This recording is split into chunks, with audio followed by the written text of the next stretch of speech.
কোরআন প্রচার সমিতি বলে সংগঠন বই মেলায় স্টল পেল, অথচ বিশ্ব হিন্দু পরিষদ পেল না। বই মেলায় হিন্দুত্বের নিষেধ কেন?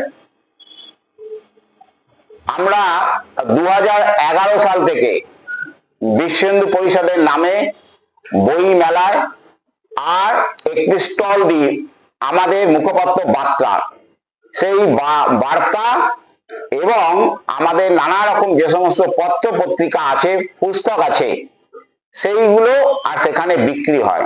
প্রচুর মানুষ সেখানে আসে, তারা আর এই বই সংগ্রহ করে। তো এটা যদি না দেয়, এত বিরাট সংখ্যক মানুষ যারা এই সাহিত্য পড়তে ইচ্ছুক তাদের ডিপ্রাইভ করা হবে। তো আমরা গিল্ডের কাছে আবেদন করেছিলাম, তাদের সেক্রেটারির সঙ্গে কথা বলেছিলাম, চিঠি দিয়েছিলাম। প্রতি বছরের ন্যায় এবছরে দেবে এরকম আশা ছিল, কিন্তু তারা যে দেবে না তার কোনো লিখিত ডকুমেন্টস আমাদের কাছে দেয়নি। সময় এসে গেছে, তাই আমরা মাননীয় বিচারপতি অমৃতা সিনহার এজলাসে আমরা কেস করেছি। উনি সেটা গ্রহণ করেছেন, শুনানি হয়েছে এবং উনি ওদের জিজ্ঞাসা করেছেন, তিরস্কারও করেছেন যে কেন এদের দেওয়া হলো না। আপনি যেদের দেননি তার কোনো লিখিত জবাব দিয়েছেন, তারা কোনো উত্তর দিতে পারেনি। তাই আমাদের আশা, আর উনিও বলেছেন সোমবার দিন আবার শুনানি আছে, আর সেখানে কোথায় জমি দেওয়া হচ্ছে সেটা ঠিক করে আসতে ওনাকে ওদের বলা হয়েছে গিল্ডকে। আমাদের আশা আর বিচারপতির এই নির্দেশ ওরা মানবে এবং পরিষদকে স্টল দেবে। আপনারা দেখেছেন এর আগে আর অনেকগুলো বিষয়, আর উনি যে সমস্ত জাজমেন্ট দিয়েছেন সেগুলো অত্যন্ত দুঃসাহসিক। তো এটা ঠিক, আর আমরা এটা মানি যে উনি মা দুর্গার মতোই সংহার রূপিণী, অধর্মের বিনাশকারী, অসুর বিনাশকারী। তো এবারও তাই হবে, এটা আমাদের আশা। প্রাক্তন এসপি হুমায়ুন কবির প্রকাশ্য জনসভায় কার্তিক মহারাজকে সন্ত্রাসবাদী আখ্যা দিলেন, এই বিষয়ে আপনি কি বলবেন? কার্তিক মহারাজ একজন ভারত সেবাশ্রম সংঘের বেলডাঙ্গার, আর উনি অধ্যক্ষ আছেন। উনি ওখানে স্কুল চালান।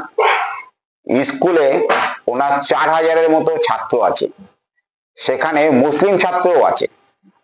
উনি বন্যা বা বিভিন্ন আপৎকালীন অবস্থায় আর উনি সমাজের সেবা দেন, আর্তদের সেবা করেন। তো এই বন্যায় যাদের সেবা করেন উনি কোনো বিচার করেন না, কে হিন্দু কে মুসলমান, জাতি ধর্ম নির্বিশেষে উনি অত্যন্ত স্নেহের সঙ্গে, আন্তরিকতার সঙ্গে উনি সকলের সেবা করেন। তাহলে এই সকলের সেবা করাটা সন্ত্রাসবাদ যদি হয়, তাহলে সন্ত্রাসবাদের নতুন ব্যাখ্যা দিতে হবে, আর ওনাকে সন্ত্রাসবাদের পাঠ নেওয়া দরকার। সন্ত্রাসবাদী কারা আমরা দেখলাম, আর বাংলাদেশে নির্মম ভাবে নিরীহ হিন্দুদের গলা কেটে গাছে টাঙিয়ে দেওয়া হচ্ছে একটার পর একটা।